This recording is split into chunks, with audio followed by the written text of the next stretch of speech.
I'm going to very quickly go over the final project. The instructions for their final project are not in the actual assignment links like we've done before in this course and most courses. They're very long, and there's 2 parts to it. So I created a page with just the instructions on it. Has both part 1 and part 2 on the page. So if you go to module 4 and open up final project instructions, you'll see all the instructions. So the big picture is that you're going to create a short video between 3 and 10 minutes using all the things that you learned in class. And keep in mind that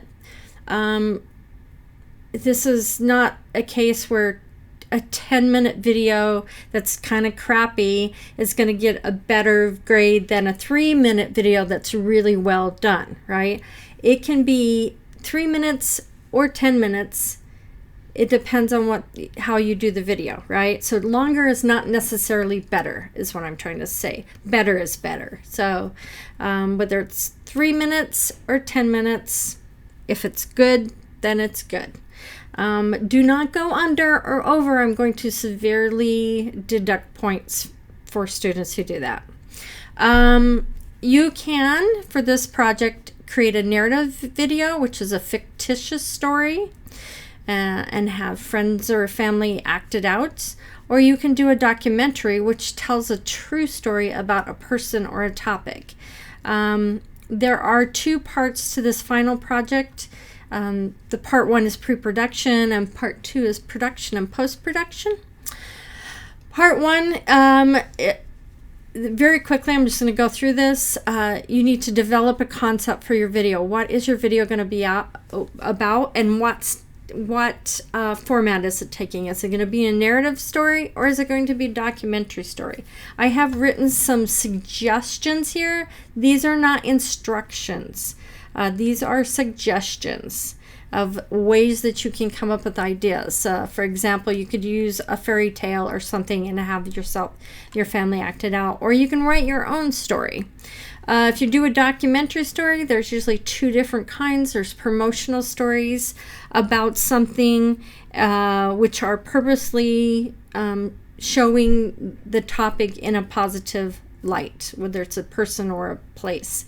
A regular documentary story usually shows both negative and positive things as they happen as you record them.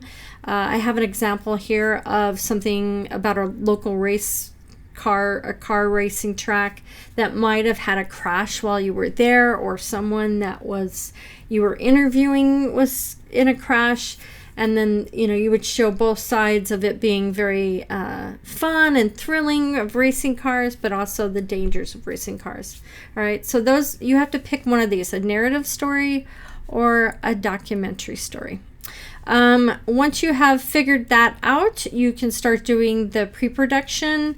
Go ahead and just brainstorm a lot of ideas. The more ideas you come up with, even if they're stupid sounding, the better final product you're going to have. And remember, you guys are really good about bouncing ideas off each other, so be sure to use the discussion board for that. So you're going to create your pre-production documents, and the type of video that you do is going to determine what pre-production documents you need.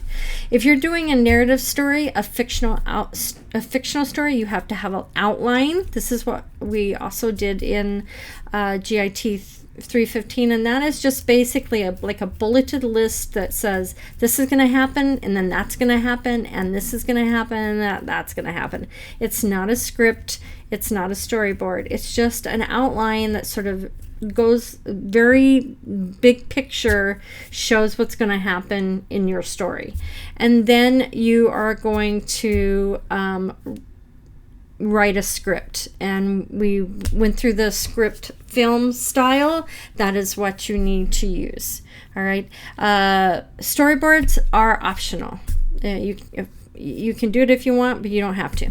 But you do have to have a script for a narrative video. For a documentary video, you're going to have a more detailed outline of what you think the video will be about. And this would include shots that you need, including the interview. So who are you interviewing? Where are you interviewing them? Some of the stuff might change, but you have to have an idea of what you're going to do. And then any B-roll shots that you need to get to go with that interview, like the Emma one I showed in the complete video. And then any ideas you might have for background music or anything like that.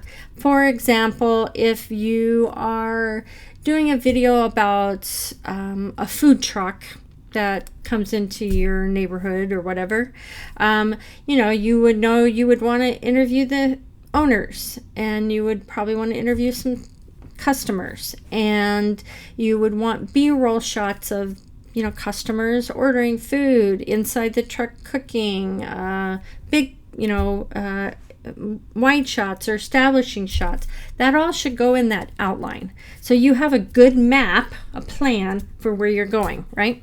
And then for a documentary video, you actually write the script after you have all the footage, because you have to go through the footage and decide what the story is going to be.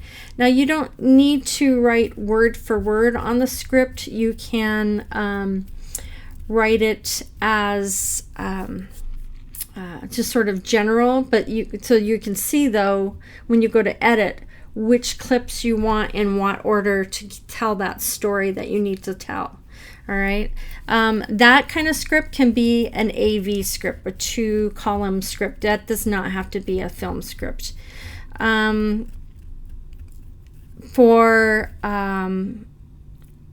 I said this in the interview video, when you're doing interviews and then you edit it, we should not be hearing you ask any questions, right? You should rely on what you have recorded with the interviews and B-roll to tell a story. And then this script, if you're doing a documentary, it doesn't get turned in part 1. It actually will get turned in part 2. And then this is not required, this part, but this is a really good idea. Make yourself a schedule, work backwards, start with the due date, and then work backwards of what you need to do by when. You guys don't have long, so and your pre-production date is already set by the due date that part 1 has to be in. But if you don't do this, you're going to be scrambling at the last minute.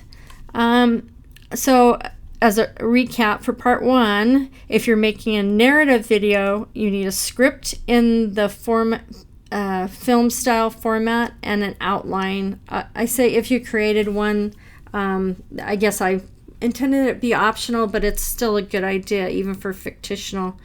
If you're making a documentary video, all you have to hand in at this time for part 1 is that outline. And then we go to production and post-production. I am not going to read all of this. I think this is pretty self-explanatory.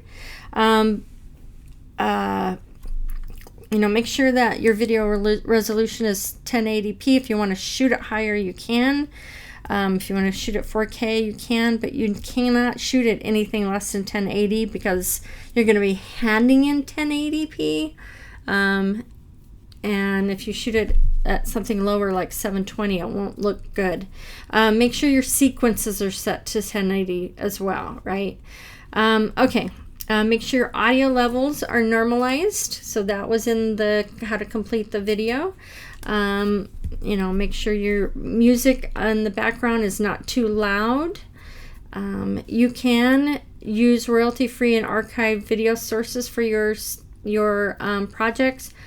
For example, if you decided you wanted to do a documentary about the 1952 Chicago Cubs or whatever, and where there's some royalty-free and archived videos, you could totally use that. Maybe you have someone you were going to interview for it, who maybe was a big fan or was your dad or whatever.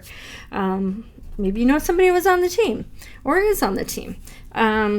That's all good, right? So, but you can use royalty free. It shouldn't be completely royalty free, however. You should create some of it. You have to use royalty free music. So if you're using music, which you should, because music makes it more interesting, whether it's a narrative or a documentary. You cannot use commercial music, and again, there's some resources in the resource module. Here's the things you'll be graded on. It's pretty common sense. And then here's the links, and I'll just click through them really fast. So part 1 is where you will hand in your pre-production documents, and you do have only a few days to do this. Remember, these aren't written in stone. I just need to know that you have a plan for what you're doing, right? And this is a normal way of doing this. And then the part 2 is where you will hand in your final one. So you will post the URL here. You will also post these videos to the discussion board. All right, and in both of them, I put in links that take you back to the actual instructions. So that is it. Sorry it took so long to talk about it. It's a big project. I'm going to go ahead and open up the module so you guys can get started on it.